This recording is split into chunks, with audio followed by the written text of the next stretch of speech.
Y ya se encuentra en nuestra mesa Celia Costa, doctora en educación. ¿Cómo estás? Bienvenida. Buenas noches, gracias por venir. Buenas noches y gracias a ustedes por invitarme. No, un placer tenerte porque, bueno, la verdad que la educación está bastante en movimiento este último tiempo. ¿Y qué pensás con los análisis y qué urgencias puedes hacer al respecto de lo que fue la evaluación de aprender? Bueno, de hecho es parte de una política del gobierno actual, del gobierno nacional, que tiene una posición claramente tomada en contra de la docencia y entiendo que las pruebas fueron aplicadas de modo tal de tener los resultados justamente para desacreditar a los docentes en el momento en que se hubieran tenido que discutir paritarias como un elemento más. Yo creo que las pruebas y el contenido de las pruebas es muy relativo para medir la calidad de nuestra enseñanza.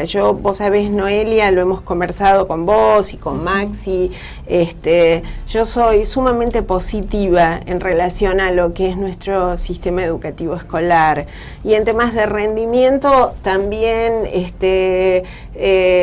esa diferencia que se hace entre lo público y lo privado es engañosa.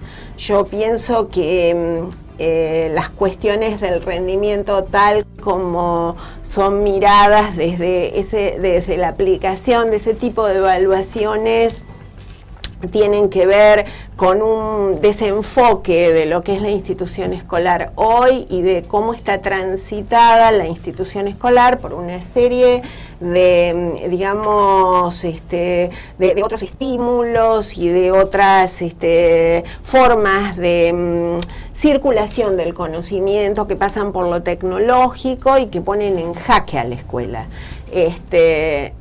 Yo pienso que de todas las instituciones sociales, la escuela es una de las mejores en cuanto a su funcionamiento. Es, a pesar de todo, menos violenta,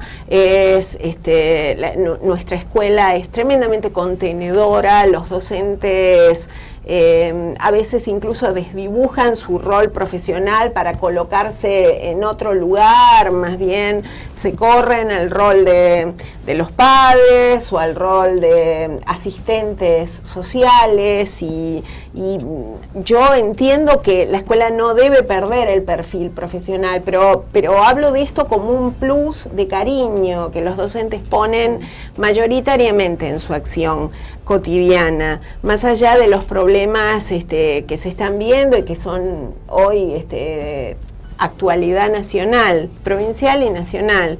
De manera tal, los docentes trabajan en condiciones muy difíciles. En general, la gran mayoría de los edificios escolares no están adecuados, no están adaptados. No es un problema que tiene exclusivamente la escuela, también, por ejemplo, lo tiene el Poder Judicial, también lo tiene las cárceles, no son las adecuadas, digamos. Bueno, vivimos en un país que, a pesar de las dificultades que tiene, ha hecho muchas conquistas en materia de derechos. Y me preocupa este momento histórico que estamos viviendo, porque realmente en las próximas elecciones, si bien son elecciones intermedias, se van a poner en juego bien claramente dos modelos de país, ¿no es cierto? Y me parece que el tema de la educación viene muy bien para pensar, porque no podemos pensar al sistema educativo apartado del sistema económico y del sistema social. De manera tal que viene muy bien la reflexión sobre la cuestión educativa para pensar el país que queremos para nuestros hijos. Celia, te traigo ahora a la realidad provincial. Yo creo que los santafesinos nos merecemos una ley provincial de educación, es algo que está pendiente y que ya desde el año pasado se viene pensando en esta ley provincial de educación. Sabemos que tenemos la ley nacional, pero muy pocas provincias tienen una ley provincial de educación. En la provincia de Santa Fe se presentaron 5 proyectos de Ley Provincial de Educación. Y nos gustaría que, atento a tu análisis, a tu experiencia, digamos, ¿te parece que estamos encaminados, los legisladores, ese pensamiento, digamos, teniendo en cuenta estos 5 proyectos que se presentaron, ¿no? Mira, sí, son proyectos muy interesantes. La legislatura está trabajando muy bien este tema, particularmente la Cámara de Diputados. Ahora ha salido una ley votada por diputados y senadores en donde se ha integrado una comisión bicameral, justamente en donde se ponen todos estos proyectos sobre la mesa con el espíritu de consensuar distintos temas y buscar un texto común. Hay una concurrencia, todos los proyectos son muy interesantes y hay una concurrencia en el espíritu de, por supuesto, partir de la ley 26.206, que es la ley de educación nacional, que es una ley excelente, que sale en el gobierno de Kirchner, digamos, impulsada por el ministro Filmus, un sociólogo realmente con una claridad conceptual muy grande, que de alguna manera él, junto con sus equipos, trabajaron fuertemente en revertir el impacto de lo que fue la Ley Federal de Educación, que fue una ley muy controvertida y que trajo más problemas que soluciones. Esto a nivel nacional, esta ley ya tiene sus años, la 26.206, tiene más de 10 años de sancionada, y la provincia nunca ha tenido una ley provincial de educación, porque el Congreso faculta a las provincias a dictarse su propia ley en el marco de la legislación nacional. Y la provincia no la ha tenido, si bien la provincia de Santa Fe tiene una riquísima tradición en materia educativa, y yo te diría que en el concierto de las 24 provincias, es el sistema de Santa Fe uno de los más eficientes.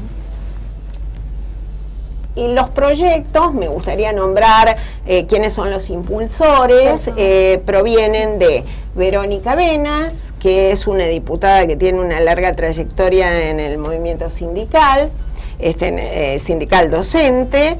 El otro diputado que ha presentado es el diputado Boscarol, Alejandro Boscarol, del radicalismo. Lo señalo porque es interesante, porque los proyectos vienen de distintos arcos políticos. Luego tenemos el socialismo con Rubén Giustiniani y Silvia Ausburger, que han presentado también un proyecto. El diputado del FRADE lo ha hecho desde su posición de izquierda, y desde el peronismo, acompañadas por otras firmas, las diputadas Silvia Simoncini, que ha sido ministra muy exitosa de Salud de la Nación, y la diputada Patricia Quialbo, también licenciada ella y especialista en promoción comunitaria de larga trayectoria en su profesión. De modo tal que todos los proyectos tienen sus particularidades y como decía, tienen aspectos valiosos, y yo entiendo que lo que no sé, a juzgar, digamos, por el movimiento legislativo y por tratarse de un año de elecciones intermedias, no sé si va a poder salir este año, pero probablemente el año que viene se llegue a un texto de consenso, porque, insisto, hay muchas concurrencias, hay una voluntad de todos los legisladores de, digamos, trabajar el tema de la calidad y de la igualdad, de ampliar el presupuesto en educación. Hay una voluntad de dotar al sistema de una agilidad administrativa, digamos, de tener una mirada amplia que contemple todas las particularidades de la provincia, que es una provincia con disparidades. y hay aspectos que son interesantes en cada uno de los proyectos. Por ejemplo, en el caso el de Verónica Venas, es muy interesante, a mi modo de ver, la vocación que Venas tiene para que la carrera docente se eleve a la categoría de universitaria. En el caso del diputado Boscarol, la técnica legislativa que tiene la presentación de su proyecto es impecable. Del Frade plantea un problema muy urticante y muy interesante entre la educación privada y la educación pública en cuanto a su financiamiento, que es muy interesante. Y en el caso de los socialistas Augsburger y Giustiniani, a mí me ha gustado muchísimo el trabajo que han hecho en temas de primera infancia y en cuanto a la fundamentación, porque viniendo del socialismo hay un reconocimiento, yo diría, muy extraño. Cuando uno es investigador y trabaja en historia de la educación, es muy raro encontrar un elogio a lo que fue el peronismo clásico en materia educativa. Cuando hablo de el peronismo clásico me refiero al el periodo del 47 al 55, diríamos. Un periodo riquísimo en cuanto a la expansión del sistema educativo, que los investigadores, por un prejuicio antiperonista, se niegan a considerar. Así que me ha interesado muchísimo que sea el socialismo el que rescate esto. A mí particularmente el proyecto que más me gusta, por supuesto tiene que ver con mi procedencia política, obviamente es el de las compañeras diputadas Simoncini y Chialvo, que tiene realmente hallazgos muy valiosos, porque legislar en materia educativa es muy complejo, porque se trata de armar una norma para un sistema que está funcionando, que tiene décadas de funcionamiento y que todos sus niveles andan con mayor o menor dificultad, pero andan todos en niveles y modalidades. Paralelamente hay que buscar una norma que contemple una visión a futuro del sistema educativo. Discúlpame que te moleste, Celia, y te interrumpa. También había, en la época también creo que de Obey, hubo un intento también de hacer una ley provincial de educación y se habían hecho foros de participación. Sí. Creo que estaba Adriana Cantero en ese momento. Y ahora desde el gobierno provincial están comenzando los foros de participación para que entre todos los sectores, ya sea los padres, los alumnos, los docentes, puedan opinar acerca de esta ley provincial de educación. Sí, es así, Esmeralda, como vos decís. Lo que pasa es que lo que hay que destacar para que la gente entienda y discrimine esto es que el gobierno provincial no ha presentado proyecto. No. El gobierno provincial está haciendo trabajar a los docentes sobre la, digamos, enunciación de 10 derechos con los cuales estamos todos de acuerdo, porque son valiosísimos, pero lo gracioso de esto y lo feliz de esto es que todos esos derechos ya están consagrados por leyes anteriores, de manera tal que no son derechos tampoco discutibles.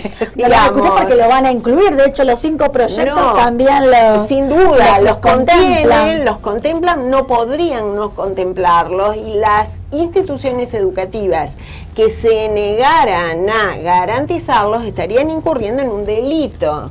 De manera tal que, no obstante, yo valoro la vocación del gobierno a llamarnos a la conversación y a la, a través del marco de la escuela abierta, ¿no es cierto?, a los foros que se hicieron a lo largo de toda la provincia, en todo el sistema educativo, para, poner sobre la mesa esto de lo que hablábamos al principio del programa. Estamos debatiendo con el sistema de educación, estamos debatiendo un modelo de país. me parece valioso desde ese punto de vista, pero los que están trabajando son los legisladores y por supuesto que han sido tremendamente generosos los legisladores y han incorporado dentro de la bicameral el asesoramiento directo del Ministerio de Educación, porque se trata de una ley muy específica, así que bueno, me parece interesante que se sepa. Yo me entusiasmo con el tema, chicas, y las corto. Ustedes quítenme la palabra. No, por favor, pero interesante la aclaración. Claro, los docentes están pidiendo estos proyectos de ley, están pidiendo que estos proyectos de ley circulen. De hecho, hubo un encuentro en Rosario de legisladores que hicieron una especie de foro, de panel, coordinado por Marcela Isaías, que trabaja educación en la capital, periodista, y era lo que pedían los docentes. En Santa Fe se van a hacer este tipo de encuentros, de hecho se va a hacer uno en el Instituto Almirante Brown, y bueno, es muy importante que circulen, ¿no es cierto? Me quedo con esa frase, así damos paso a Noelia, hay 5 proyectos. Todavía el socialismo no presentó su proyecto propio, a lo mejor no lo presenta. Entiendo que, no sé si lo va a presentar, no lo sé. Pero si hay participación del ministerio en esta bicameral. Claro, asesorando en las cuestiones específicas. Hay, por ejemplo, elementos del proyecto de ley con el que yo, digamos, me quedo por su rigurosidad, que son muy interesantes y que ponen en juego a todo el sistema provincial. Por ejemplo, el legislar en forma conjunta, a la par del sistema educativo, un sistema de comunicación que tiene que ver con los canales de comunicación que son de propiedad del Estado provincial, que esté en consonancia con un proyecto de formación para la provincia, siguiendo el modelo que tuvo la ley nacional con el canal Encuentro y las señales que son propiedad del Estado Nacional. Esto es un hallazgo de este proyecto de Simoncini de Quialbo. Otro hallazgo, por ejemplo, es que toda la estructura de la ley, cuando digamos se menciona, por ejemplo, a la familia, se lo hace en términos de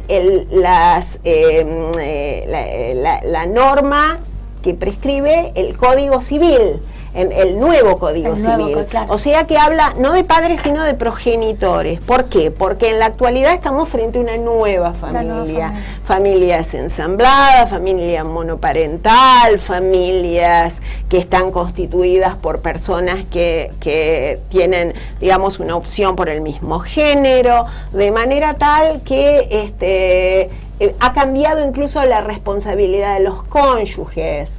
Entonces, en cuanto a los hijos de la pareja, ¿no es cierto? Todo esto está en el nuevo Código Civil, que fue otro adelanto muy grande del gobierno kirchnerista. Marquemos las cosas positivas que tuvo aquel periodo. Y bueno, y esta ley lo toma y habla de los progenitores para, digamos, incluir en ese clima a este nuevo plexo normativo.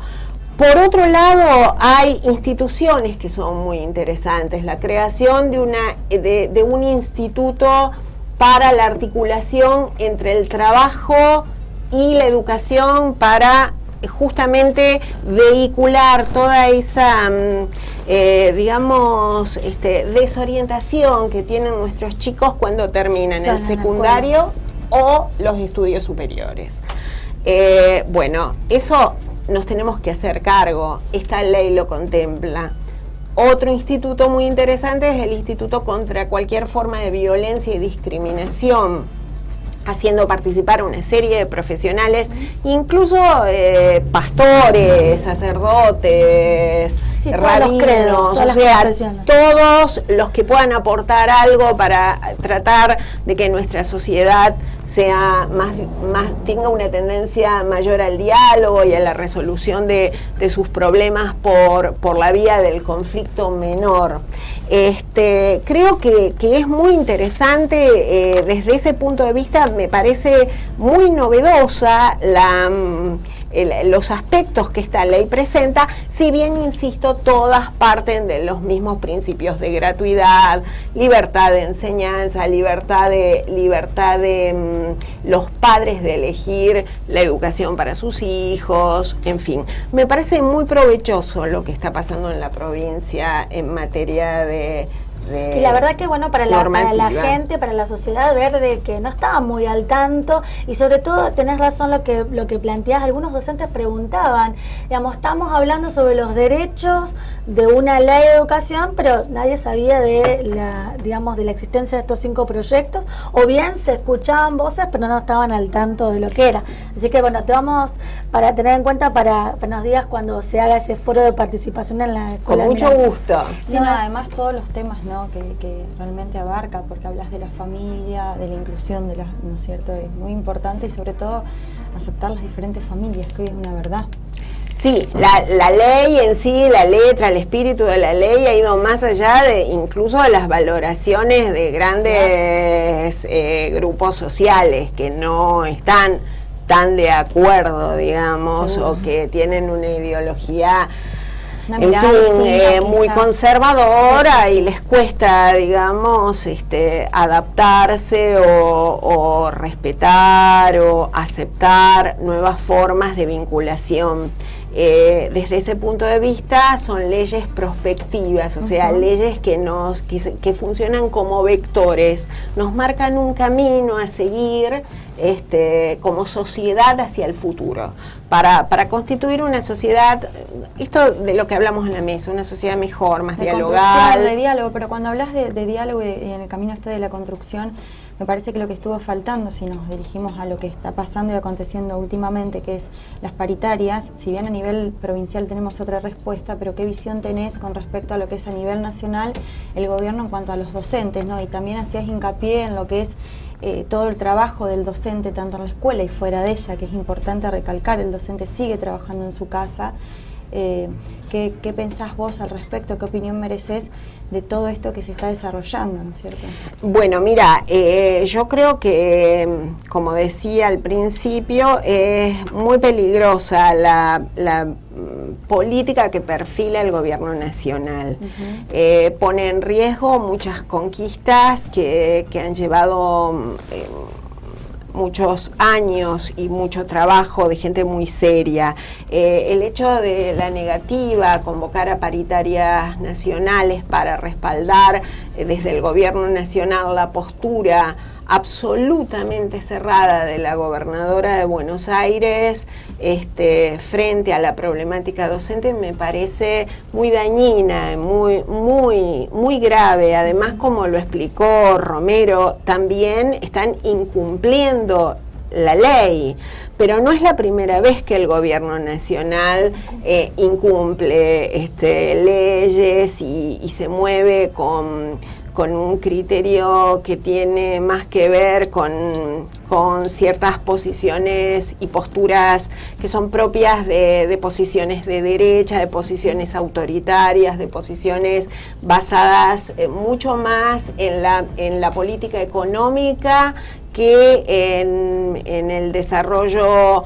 de una sociedad que está en constante crisis y que tienen que jugar actores y factores políticos para resolver determinadas cuestiones que el gobierno actual de Mauricio Macri se inclina, del PRO, ¿no es cierto?, se inclina a analizar por la perspectiva de la economía y de las reglas del mercado.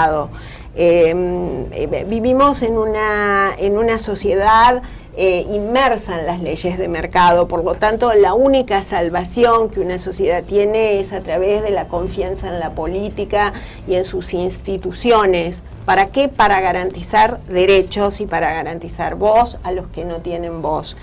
Este tema surge ya en los años 50 del siglo pasado. A mediados del siglo XX en Europa se estaba hablando y en América Latina con Paulo Freire, con Ivan Illich, en Europa con el maestro, con el cura Milani de la escuelita de Barbiana, una experiencia educativa en Italia muy progresista, que por supuesto tuvo en contra a toda la iglesia y a todo el establishment burgués romano. Se hablaba de esto de dar voz a los que no tienen voz. Y uno dice que qué viejo es esto, son posturas críticas del siglo XX, bueno, la posmodernidad las ha superado. No, lamentablemente, mirá lo que está pasando, miren lo que está pasando con la carpa docente. Los medios hegemónicos la han silenciado totalmente, al quitarle pantalla, al quitarle voz, al quitarle espacio, centimil, minutos radiales y televisivos, la invisibilizan, le quitan voz y la reducen a la nada. Se terminó el problema docente en Buenos Aires, no les dieron absolutamente nada, no les dieron ninguna mejora salarial, y bueno, y el problema se reduce a los acontecimientos de una plaza. Sí, es muy peligroso esto. Sí, es muy importante compartir todo tu conocimiento y la actualidad con vos, y queremos agradecerte el paso por Nota 22 y que bueno, que nos acompañes a nosotros. Sí, la verdad que ha sido un lujo, nos dimos un lujazo, te agradecemos mucho. La verdad que me entusiasmo y a veces pierdo el timing televisivo, así que escucharte y seguramente será hasta un nuevo encuentro para que nos puedas ilustrar un poco sobre la realidad educativa. Muchas gracias. Gracias a ustedes, no se chicas. muevan, que continuamos con Nota22.com TV.